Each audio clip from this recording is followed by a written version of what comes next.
ಆಗುತ್ತೆ.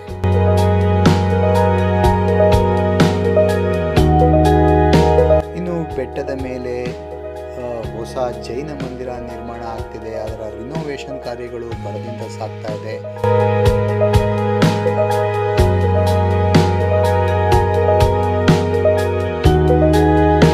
ಈ ಮಂದಾರಗಿರಿಗೆ ಸುಮಾರು 800 ವರ್ಷಗಳಷ್ಟು ಇತಿಹಾಸವಿದ್ದು, ಬೆಟ್ಟದ ಮೇಲೆ ಅಲ್ಲಲ್ಲಿ ನೀರು ಶೇಖರಣೆ ಮಾಡುವಂತಹ ಸ್ಥಳಗಳು ಕೂಡ ನಿಮಗೆ ಕಾಣಸಿಗುತ್ತವೆ. ಈ ಬೆಟ್ಟದ ಮೇಲೆ ಗಾಳಿ ಸ್ವಲ್ಪ ಹೆಚ್ಚಾಗೇ ಇರುತ್ತೆ ನೋಡಿ. ಈ ಮಂದಿರಗಳು ಈಗ ರಿನೋವೇಷನ್ ಆಗ್ತಾ ಇದೆ. ಬಹುಶಃ ಇನ್ನು 1 ರಿಂದ 1.5 ವರ್ಷಗಳಲ್ಲಿ ಒಂದು ಹೊಸ ಬಾಹುಬಲಿಯ ಮೂರ್ತಿ ಮತ್ತು ಹೊಸ ದೇವಸ್ಥಾನಗಳು ಪೂರ್ತಿಗೊಳ್ಳುವ ಸಾಧ್ಯತೆಗಳಿವೆ.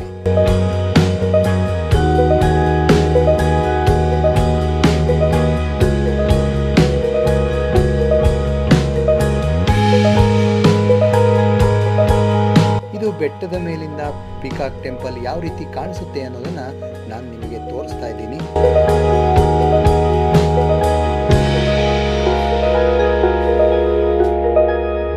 ಇನ್ನು ಪಿಕಾಕ್ ಟೆಂಪಲ್ ಒಳಗೆ ಹೋಗಿ ನೋಡೋಣ.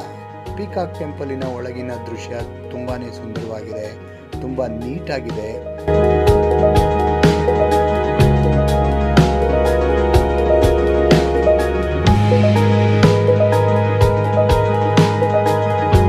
ಸಂಜೆ 6 ಗಂಟೆಯ ಮೇಲೆ ಈ ಪಿಕಾಕ್ ಟೆಂಪಲ್ನ ಎಲ್ಲ ಲೈಟ್ಗಳು ಆನ್ ಆಗಿ ಇನ್ನೂ ಇದರ ಸೌಂದರ್ಯವನ್ನ ಹೆಚ್ಚಿಸುತ್ತೆ.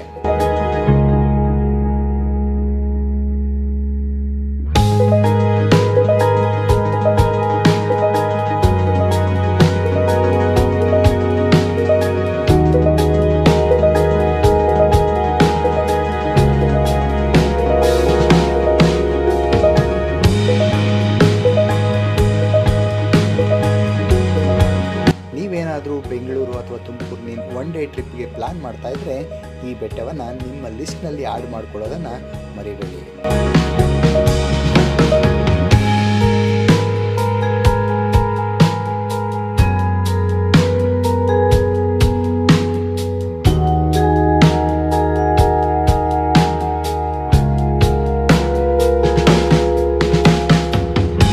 ಬಸದಿ ಬೆಟ್ಟದ ಸೂರ್ಯಾಸ್ತ ಕೂಡ ತುಂಬಾನೇ ಸುಂದರವಾಗಿರುತ್ತೆ. ಮತ್ತೆ ಈ ವಿಡಿಯೋದ ಬಗ್ಗೆ ನಿಮಗೇನು ಅನ್ನಿಸ್ತು ಅನ್ನೋದನ್ನು ನಮ್ಮ ಕಮೆಂಟ್ ಬಾಕ್ಸಲ್ಲಿ ಬರೆದು ತಿಳಿಸಿ. ಹಾಗೆ ಮತ್ತೆ ಮುಂದಿನ ವಿಡಿಯೋದಲ್ಲಿ ಭೇಟಿಯಾಗೋಣ. ಅಲ್ಲಿಯವರೆಗೂ ಜೈ ಹಿಂದ್, ಧನ್ಯವಾದಗಳು.